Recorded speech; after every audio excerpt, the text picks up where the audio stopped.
Baiklah, bismillahirrahmanirrahim. Assalamualaikum warahmatullahi wabarakatuh.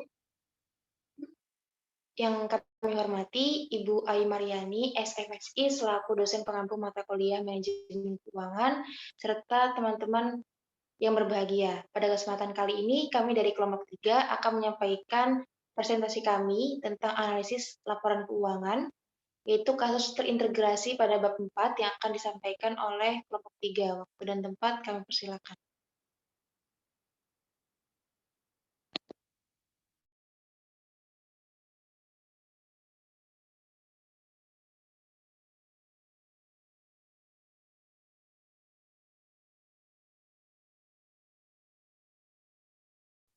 Oke, baik. Terima kasih kepada moderator.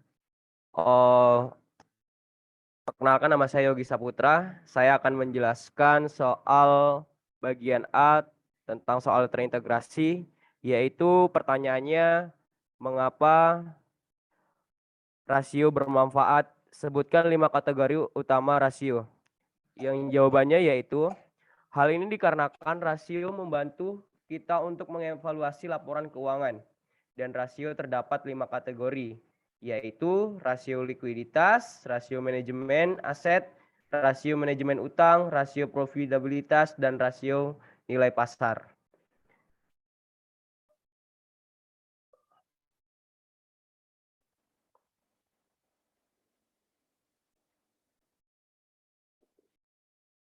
Oke, buat soal yang kedua atau soal B, hitunglah rasio lancar dan rasio cepat Delon tahun 2016 berdasarkan data laporan posisi keuangan dan laporan laba rugi yang diproyeksikan. Apa pendapat Anda tentang posisi likuiditas perusahaan pada tahun 2014 dan 2015 serta proyeksi tahun 2016? Kita sering menganggap bahwa rasio bermanfaat bagi pertama, manajemen dalam membantu menjalankan usaha, yang kedua yaitu banker dalam melakukan analisis kredit, dan yang ketiga yaitu pemegang saham dalam melakukan penilaian saham. Apakah ketiga jenis analisis yang berbeda ini memiliki minat yang sama terhadap rasio likuiditas perusahaan? Jawabannya yaitu pada tahun 2016 rasio lancar yaitu sama dengan aset lancar per liabilitas lancar, yang dimana 2.680.112 dibagi dengan 1.114.806, yang dimana hasilnya yaitu 2,4 kali, dan rata-rata industrinya yaitu 2,7 kali, yang dimana di sini sedikit rendah. Yang kedua itu rasio cepat, yang dimana aset lancar dikurang persediaan dibagi liabilitas lancar. Angkanya yaitu 2.680.122.000 dikurang 1.716.480 dibagi dengan 1.114.800, yang dimana hasilnya yaitu 0,8 kali. Sedangkan rata-rata industrinya yaitu 1,0 kali. Dan keterangannya yaitu oke.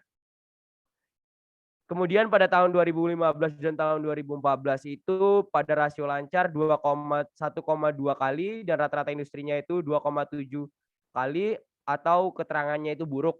Sedangkan rasio cepatnya yaitu rata-rata industrinya 1,0 kali, sedangkan rasio cepatnya 0,4 kali, keterangannya yaitu buruk. Sama halnya dengan tahun 2014, yaitu rasio lancarnya 2,3 kali dan rata-rata industrinya 2,7 kali, keterangannya yaitu sedikit rendah. Pada rasio cepat yaitu 0,8 kali, sedangkan rata-rata industrinya itu 1,0 dan keterangannya itu oke. Baik, ketiga jenis analisis yang berbeda ini tidak memiliki minat yang sama terhadap rasio likuiditas perusahaan. Karena rasio likuiditas merupakan kemampuan perusahaan dalam memenuhi kewajiban-kewajiban jangka pendeknya. Proksi yang digunakan untuk mengukur rasio likuiditas adalah current ratio atau rasio lancar, diukur dengan cara membandingkan antara total aktivitas lancar dengan total utang lancar pada perusahaan jasanya. Kemudian kita lanjut ke soal yang C, yang dimana soalnya hitunglah perputaran persediaan jumlah hari penjualan belum tertagih atau DSO, perputaran aset tetap, dan perputaran total aset pada tahun 2016. Nah, bagaimana perbandingan penggunaan aset Delon dibandingkan dengan perusahaan lain di dalam industrinya? Jawabannya yaitu pada tahun 2016 rasio perputaran persediaannya yaitu 5,0 kali dan rata-rata industrinya itu 6,1 kali dengan keterangan buruk. Sedangkan DSO-nya yaitu sebesar 45,549 hari atau kita genapkan menjadi 46 hari dengan rata-rata industri 36 hari dengan keterangan buruk. Karena terlalu tinggi DSO itu maka bakal mempengaruhi dari persediaan barang tersebut. Yang dimana yang selanjutnya yaitu rasio perputaran aset tetap yang dimana 8,6 kali dengan rata-rata industri 7,0 kali yang keterangannya itu tinggi beresiko. Kemudian rasio perputaran total aset yaitu 2,1 kali dengan rata-rata industri 2,6 kali keterangannya sedikit rendah. Kemudian soal yang kedua yaitu hitunglah rasio utang terhadap aset dan rasio kelipatan pembayaran bunga tahun 2016. Bagaimana perbandingannya antara The Loan dengan industri dilihat dari segi leverage keuangan. Apa yang dapat Anda simpulkan dari rasio-rasio ini? Jawabannya yaitu total hutang terhadap total aset sebesar 4,4% dengan rata-rata industri 40,0% dengan keterangan tinggi beresiko. TIE-nya yaitu sebesar 7,1 kali dengan rata-rata industri 6,2 kali dengan keterangan tinggi beresiko. Dapat dilihat bahwa perhitungan di samping itu merupakan industri dari segi leverage keuangan adalah tinggi beresiko. Kreditur lebih menyukai rasio utang yang rendah karena semakin rendahnya rasio tersebut semakin besar pelindungan terhadap kerugian kreditur jika terjadi likuiditas. Di sisi lain juga pemegang saham mungkin lebih banyak leverage karena memperbesar laba yang diharapkan. Rasio utang perusahaan sebesar 44%, yang artinya kreditur memberikan andil hampir setengah total dana. Kemudian TI-nya rata-rata industrinya yaitu 6,2 kali. Sehingga perusahaan melindungi beban bunga dengan margin pengamanan yang jauh lebih tinggi daripada rata-rata perusahaan di industri tersebut. Dengan rasio itu mempertegas kesimpulan yaitu perusahaan akan mengalami kemudahan jika berusaha meminjamkan dana tambahannya. Oke, mungkin cukup sekian penjelasan soal dari saya. Saya kembalikan kepada moderator. Baik, terima kasih Saudara Yogi. Selanjutnya akan disambung oleh Saudari Dita. Waktu dan tempat kami persilakan. Baik, terima kasih kepada moderator. Selanjutnya saya akan menjelaskan mengenai soal bagian E, F, dan G. Yang pertama itu soal bagian E, hitunglah margin operasi, margin laba, rasio kemampuan dasar untuk menghasilkan laba atau BEP, pengembalian atas aset atau ROA, pengembalian atas ekuitas atau ROI, dan pengembalian atas modal yang diinvestasikan atau ROIC untuk tahun 2016. Lalu apakah pendapat Anda terkait rasio-rasio tersebut? Yang pertama yaitu mengenai margin operasi. Dengan rumus EBIT dibagi penjualan. EBIT-nya itu sebesar $492.648 dan penjualannya sebesar $7.035.600 yang dihasilkan 0,70. Jadi margin operasi PT De Leon ini yaitu 0,70% dengan rata-rata industri 10,0%. Jadi kesimpulannya margin operasi De Leon berada di bawah nilai rata-rata industri. Nah, hal ini tuh menunjukkan bahwa biaya operasi De Leon itu terlalu tinggi. Selanjutnya mengenai rasio kemampuan dasar untuk menghasilkan laba atau BEP. Rumus dari BEP sendiri yaitu EBIT per total aset.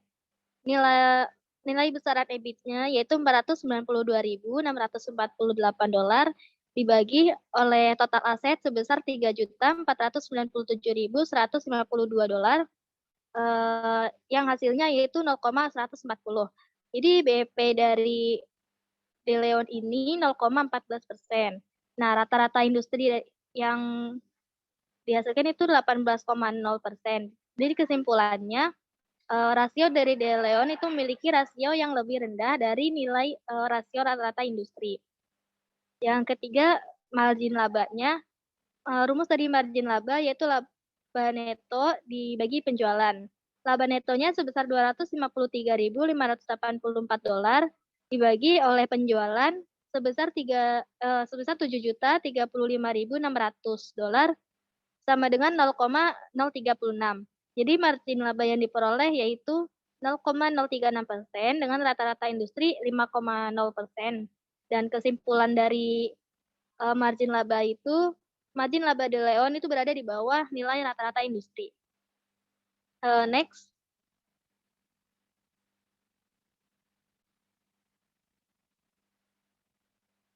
Nah, selanjutnya yaitu mengenai pengembalian atas total aset atau ROA. ROA ini rumusnya laba neto dibagi oleh total aset. Laba netonya itu sebesar $253.584 dibagi oleh total aset sebesar $3.499.152 sama dengan 0,072. Rata-rata industrinya yaitu sebesar 9,0. Jadi kesimpulannya nilai rasio dari pengembalian atas total aset ini berada di bawah rasio rata-rata industri. Selanjutnya pengembalian atas ekuitas saham atau ROI. ROI-nya yaitu laba neto per ekuitas saham biasa. Laba netonya sebesar $253.584 dibagi oleh ekuitas saham biasa sebesar $1.952.351 sama dengan 0,12. Jadi ROI yang didapatkan itu 0,12% dengan rata-rata industrinya itu 15,0%. Jadi kesimpulannya nilai rasio pengembalian atas ekuitas saham De Leon ini memiliki rasio yang lebih rendah daripada rasio rata-rata nilai industri. Selanjutnya pengembalian atas modal yang diinvestasikan atau ROIC. Rumus dari ini yaitu EBIT dibagi oleh utang dan ekuitas. EBIT-nya itu sebesar $492.648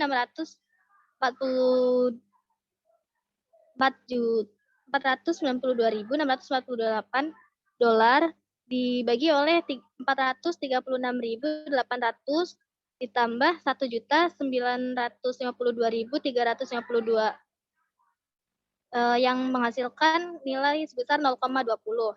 Jadi ROIC-nya itu sebesar 0,20% dengan rata-rata industri 10,8%. Kesimpulannya yaitu nilai rasio pengembalian atas modal yang diinvestasikan oleh De Leon ini memiliki rasio yang lebih rendah daripada nilai rasio rata-rata industri. Next. Selanjutnya soal bagian F yaitu hitunglah rasio harga terhadap laba per saham dan rasio nilai dasar atau nilai buku untuk tahun 2016. Apakah rasio ini tuh menunjukkan bahwa investor diharapkan memiliki opini yang tinggi atau rendah terhadap pemasaran? Nah, jawabannya yaitu rasio harga terhadap laba per saham atau P per E itu rumusnya harga per saham dibagi oleh laba per saham. Harga per sahamnya yaitu $12,17 dengan dibagi dengan laba per sahamnya sebesar $1,014 sama dengan 1,20. Jadi rasionya itu sebesar 12 kali dalam periode saat rata industrinya 11,3 kali. Jadi kesimpulannya itu dapat dilihat bahwa rasio P De Leon itu memiliki sebesar 12 kali. Ini menunjukkan bahwa nilai yang lebih besar daripada rasio rata-rata industri. Nah, berarti prospek pertumbuhan De Leon ini sudah berada pada kondisi yang bagus. Next. Selanjutnya soal bagian G.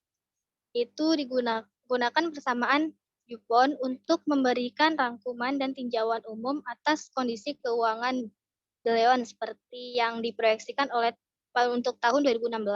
Lalu apakah yang menjadi kekuatan dan kelemahan utama dari perusahaan? Jawabannya, rumus dari DuPont ini kita menggunakan rumus ROI sama dengan ROA dikali penggunaan ekuitas. Di sini margin labanya yaitu dikali perputaran total aset dikali penggandaan ekuitas. Margin laba itu kan rumusnya laba neto dibagi penjualan, sedangkan perputaran total aset itu penjualan dibagi oleh total aset. Dan untuk penggandaan ekuitas, rumusnya total aset dibagi oleh total ekuitas saham biasa.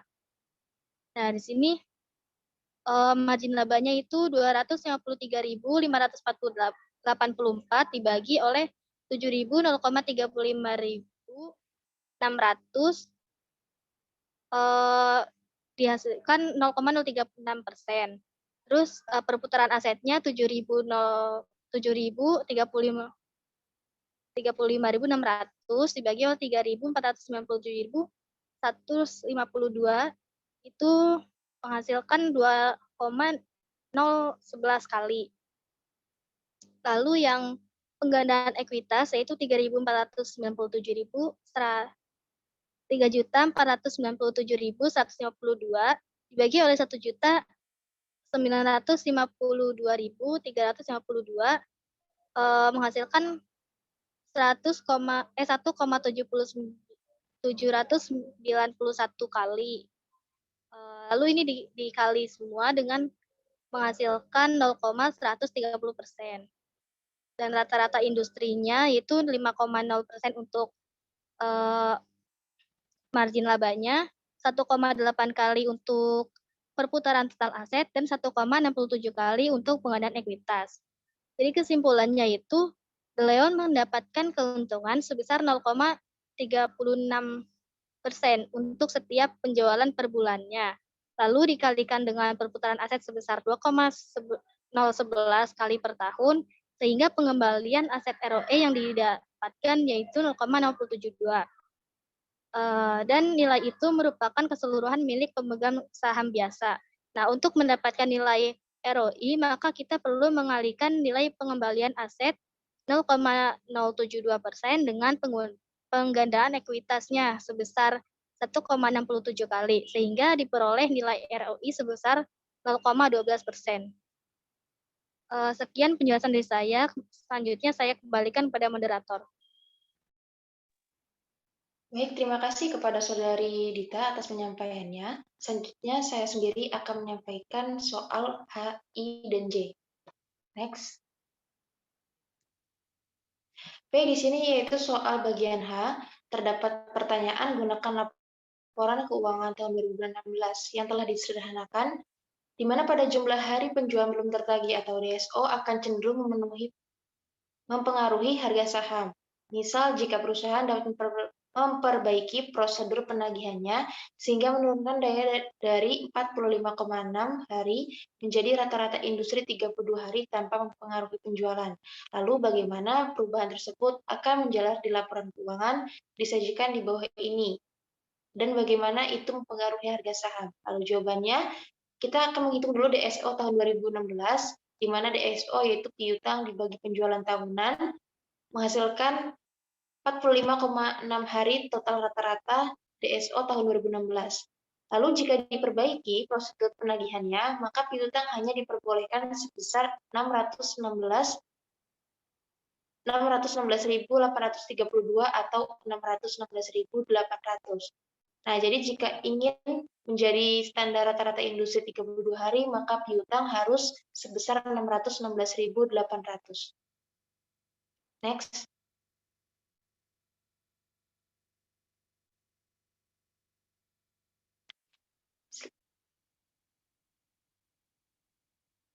Baik, selanjutnya itu adalah kita akan menganalisis, yaitu tentang perubahan prosedur penagihan.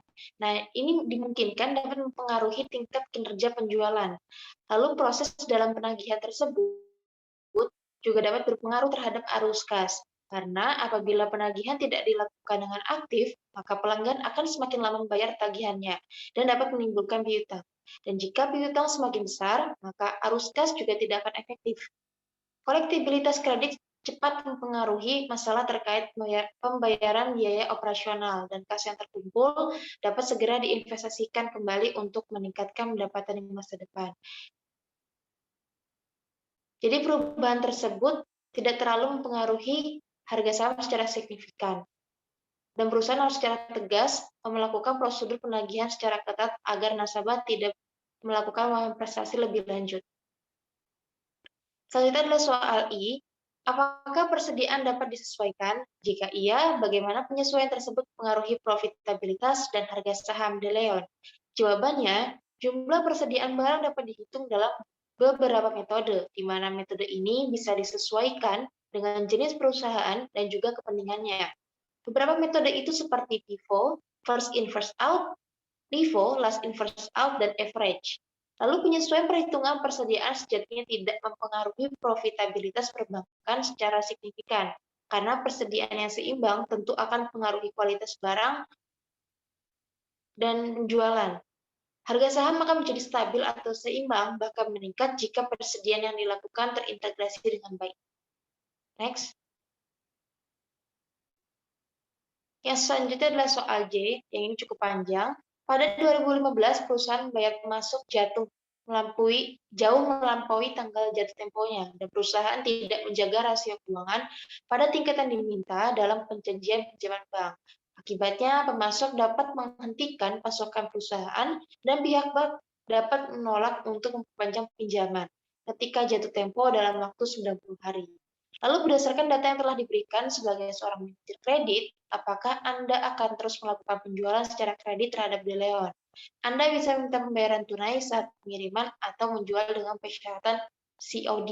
Tetapi hal tersebut mungkin akan menyebabkan De Leon berhenti membeli dari perusahaan Anda. Demikian pula halnya jika Anda adalah petugas bagian pinjaman bank, apakah Anda akan merekomendasikan perpanjangan pinjaman atau meminta pelunasan? Apakah tindakan Anda akan terpengaruh jika pada awal 2016 De Leon menunjukkan proyeksinya untuk tahun 2016 itu dengan bukti bahwa perusahaan ini akan mendapatkan lebih dari 1,2 juta ekuitas baru. Next slide. Jawaban di sini yang dapat kami simpulkan bahwasanya risiko atas penjualan kredit kepada pelanggan yaitu bahwa perusahaan mengalami kerugian yang timbul dari pelanggan yang gagal memenuhi kewajiban kontraktual mereka. Proses persetujuan perpanjangan atau penolakan tersebut ditinjau oleh bank melalui reputasi dan rekam jejak perusahaan menjadi bahan pertimbangan. Jadi kita harus secara tegas menindaklanjuti para pelanggan atau nasabah yang melakukan memprestasi kontrak. Lalu perusahaan dapat menetapkan kebijakan atas persetujuan atau penolakan kontrak kredit baru. Jadi perbankan dapat menetapkan kebijakan sendiri apakah pinjaman tersebut dapat diperpanjang atau tidak, yang harus juga disesuaikan dengan rekam jejak nasabah tersebut. Kebijakan penolakan atas kredit yang telah lama jatuh tempo tidak akan mempengaruhi perusahaan karena dana yang akan kembali akan dialokasikan kembali untuk investasi.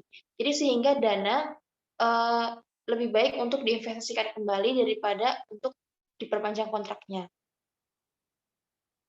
Lalu juga langkah ini diambil demi melindungi nilai likuiditas dan nilai kredit perbankan. Memang pada kasus ini, perbankan harus memperhatikan tingkat likuiditas dan tingkat kredibilitas banknya. Jadi jangan memperpanjang jika kembali lagi melakukan memprestasi terhadap kontrak yang telah ada. Next. Baik, yang selanjutnya soal K, L, dan M akan disampaikan oleh Saudari Betis. Waktu dan tempat kami persilakan. Baik, terima kasih moderator atas waktunya. Nah, kita beralih ke soal K. Dengan melihat kondisi sebelumnya, apa yang harus dilakukan oleh De Leon di tahun 2014? Nah, bisa kita lihat pada tahun 2014 ini posisi likuiditas perusahaan De Leon ini sangat buruk ya, atau bisa juga masih dibilang cukup rendah. Nah, karena itu seharusnya perusahaan De Leon ini meningkatkan rasio likuiditasnya menjadi lebih baik dengan usaha untuk menjaga agar hutang lancar yang ada dapat ditekan atau dikurangi dan berusaha meningkatkan aktiva lancar perusahaan dengan cara mengurangi jumlah persediaan yang terlalu banyak dan mengurangi penggunaan uang kas agar dapat menjamin seluruh hutang lancar yang dimiliki perusahaan dengan baik, dan juga lebih memperbesar nilai kas dan bank yang dimiliki oleh perusahaan. Bisa di next. Nah, untuk soal yang L, yaitu sebutkan beberapa potensi masalah dan keterbatasan analisis rasio keuangan. Nah, sebenarnya banyak sekali ya potensi masalah dan keterbatasan analisis rasio keuangan menurut para ahli. Nah, di sini saya menurut Syah Yunan pada tahun 2004, nah, ada beberapa keterbatasan atau kelemahan analisis rasio keuangan. Yang pertama ini, rasio keuangan itu sulit untuk mengidentifikasi kategori industri dari perusahaan yang dianalisis apabila perusahaan tersebut bergerak di beberapa bidang usaha. Nah, yang kedua ini, adanya perbedaan metode akuntansi yang akan menghasilkan perhitungan yang berbeda. Nah, misalnya perbedaan metode penyusutan atau metode penilaian persediaan. Yang ketiga, yaitu rasio keuangan disusun dari data akuntansi dan data tersebut dipengaruhi oleh cara penafsiran yang berbeda. Nah, bahkan bisa merupakan hasil manipulasi. Nah, yang keempat ini, informasi rata-rata industri adalah data umum dan hanya merupakan hasil manipulasi. Jadi banyak banget ya, sebenarnya itu selain ini tuh banyak banget keterbatasan analisis rasio keuangan. Nah, selanjutnya, soal yang M, yaitu faktor kualitatif apa sajakah yang harus dipertimbangkan oleh analis ketika mengevaluasi kemungkinan kinerja keuangan suatu perusahaan di masa depan. Itu yang jawabannya. Yang pertama ini dari faktor risk management plan-nya, yaitu dengan memperhatikan dokumentasi-dokumentasi yang telah dibuat sebelumnya terkait dengan perencanaan menghadapi risiko. Nah, kita dapat mengambil beberapa analisa dampak dan kekurangan apa saja yang terlewat dari segi kualitatifnya. Nah, yang kedua ini risiko yang teridentifikasi. Nah, tentu ini menjadi salah satu yang harus diperhatikan ya, karena dengan mengidentifikasi risiko sebanyak mungkin, membuat kita dapat menilai sebuah status risiko dari segi perspektif dampak kualitatif yang mungkin akan ditimbulkan. Yang ketiga ini dari faktor status proyek. Nah, dengan memperhatikan status proyek yang sedang berlangsung, kita dapat secara langsung mendapatkan informasi-informasi terkait risiko yang mungkin akan dihadapi pada setiap work breakdown structure atau WBS proyek tersebut. Bisa di next. Nah, selanjutnya itu tipe proyek. Nah, mengenal lebih dalam tipe proyek, apa yang sedang dikerjakan, kita dapat menganalisis kualitatifnya dan menemukan serta memberikan cara atau output analisis risiko yang sesuai dengan kebutuhan proyek. Dan selanjutnya ini ada data. Nah, dengan data yang baik dan reliability tentu membuat proses analisis ini akan semakin lebih baik. Dan yang terakhir yaitu ada skala probabilitas dan impact. Nah, mungkin analisis kuantitatif juga akan memberikan perhatian yang sama pada bagian ini. Namun dengan analisis kualitatif, kita dapat menemukan beberapa penilaian risiko tidak dari segi angka, namun aspek lain secara kualitatif. Mungkin cukup sekian, saya kembalikan kepada moderator.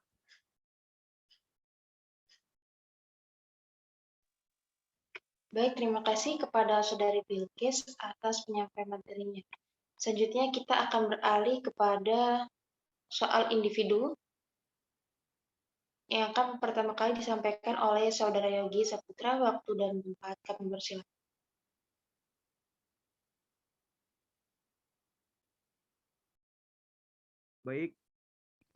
Baik, terima kasih kepada moderator.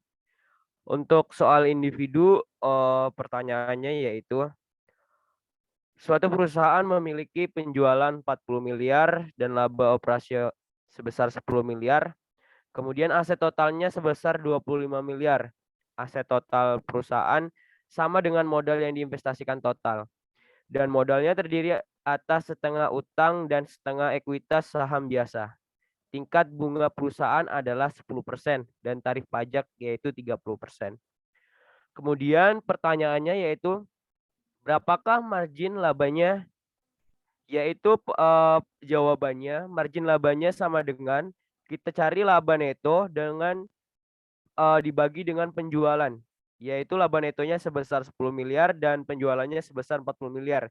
Kita bagikan hasilnya yaitu 0,25, kemudian kita kalikan dengan 100, yaitu kita ubah menjadi persen, menjadi 25%. Kemudian yang B yaitu berapakah ROA perusahaan, Untuk mencari ROA, kita harus mengetahui dulu laba neto dengan aset neto. Karena rumusnya yaitu laba neto dibagi dengan aset neto, laba netonya sebesar 10 miliar dan aset netonya sebesar 25 miliar. Kemudian kita bagikan dan hasilnya yaitu 0,4. Kemudian kita presentasikan menjadi 40%.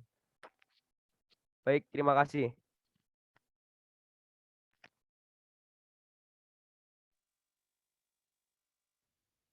Baik, yang selanjutnya akan disambung oleh Saudari Siti Alifasha Bilkis. Waktu dan tempat kami persilakan.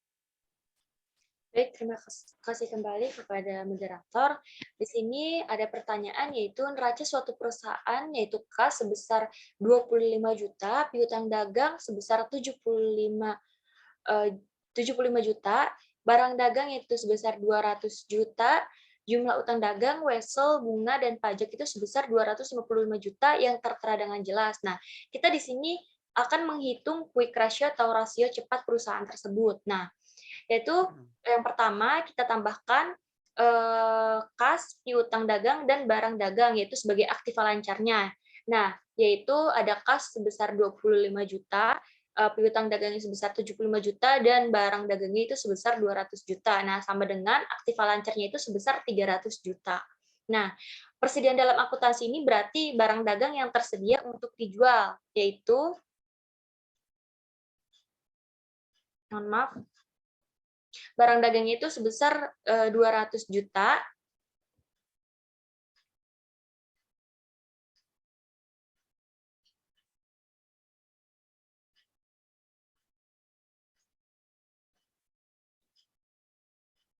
mohon maaf. Nah, ada utang lancarnya yaitu sebesar 255 juta. Nah, kita di sini akan mencari quick ratio atau rasio cepatnya. Rumusnya itu aktiva lancar dikurang persediaan dibagi utang lancar dikali 100%.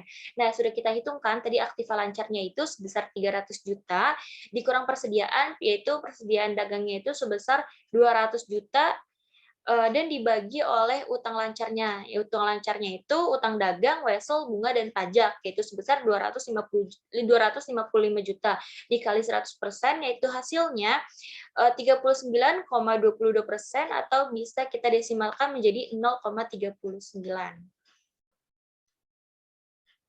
Baik, terima kasih moderator. Baik, yang selanjutnya akan saya sampaikan sendiri. Saya mengambil kasus yaitu tentang UD Mawar Indah bergerak pada bidang usaha dagang sepatu. Lalu modal awal dari investornya itu adalah 600 juta pada 31 Desember 2018. Melalui hasil perhitungan periode akuntansi terdapat laba bersih sebesar 1 miliar dan pada tanggal 31 Desember 2019 ekuitas modal akhir didapat sebesar 800 juta. Lalu hitunglah ekuitas rata-rata pemegang saham dan ROE UD Mawar Indah tersebut. Nah, di sini jawabannya yaitu adalah untuk menghitung ekuitas rata-rata pemegang saham, maka nilai ekuitas rata-rata pemegang saham dapat dihitung sebagai berikut, yaitu penambahan awal dan akhir, yaitu 600 juta ditambah 800 juta sebesar 1 miliar 400 juta rupiah. Lalu rata-ratanya dibagi 2 menjadi 700.000 rupiah. Untuk menentukan besaran ROE, return on equity, rumusnya adalah laba bersih dibagi ekuitas rata-rata pemegang saham. ROE sama dengan 1 miliar dibagi 700 juta rupiah, menghasilkan ROE sebesar 1,42. Lalu rata-rata industri yaitu 15%. Jadi hal ini menandakan bahwa pengembalian ekuitas saham biasa ini berarti memiliki tingkat pengembalian rendah dan tidak sesuai standar yang ditetapkan oleh rata-rata industri. Mungkin dari saya cukup sekian, akan disambung oleh Saudari Dita. Waktu dan tempat kami persilakan.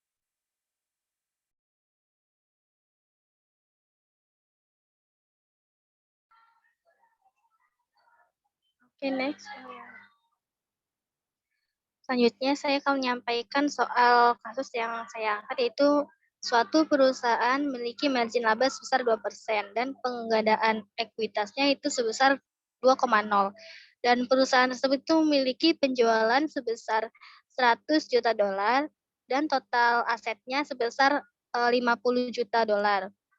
Lalu berapakah pengembalian atas ekuitasnya atau ROI-nya? Jawabannya itu ROI sama dengan ROA dikali oleh penggandaan ekuitas. Tadi rumus dari ROA itu margin laba dikali perputaran aset dikali penggandaan ekuitas kan. Nah, margin labanya itu sebesar 2% dikali perputaran asetnya itu penjualan dibagi oleh total aset. 100 juta dolar dibagi 50 juta dolar, itu hasilnya 2 kali. Terus dikalikan oleh penggandaan ekuitas sebanyak 2,0 kali. 2% dikali 2 dikali 2,0 kali, yaitu menghasilkan hasil sebesar 0,08%. Nah, jadi dengan nilai margin laba yang sebesar 2% tadi, dengan penggandaan ekuitas sebesar 2,0 kali, dan nilai perputaran aset sebesar 2 kali, maka perusahaan ini itu memperoleh nilai pengembalian atas ekuitas sebesar 0,08%. Sekian dari saya, selanjutnya saya kembalikan kepada moderator. Baik, itulah tadi presentasi akhir yang disampaikan oleh Saudari Dita, dan terima kasih kepada kelompok 3 yang telah menyampaikan presentasinya dengan baik. Mungkin cukup sekian presentasi kami dari kelompok 3, kurang lebihnya mohon maaf jika ada salah kata, mohon dimaafkan baik disengaja ataupun tidak disengaja. Kurang lebihnya mohon maaf. Terima kasih. Assalamualaikum Waalaikumsalam warahmatullahi wabarakatuh. Waalaikumsalam warahmatullahi wabarakatuh. Waalaikumsalam warahmatullahi wabarakatuh.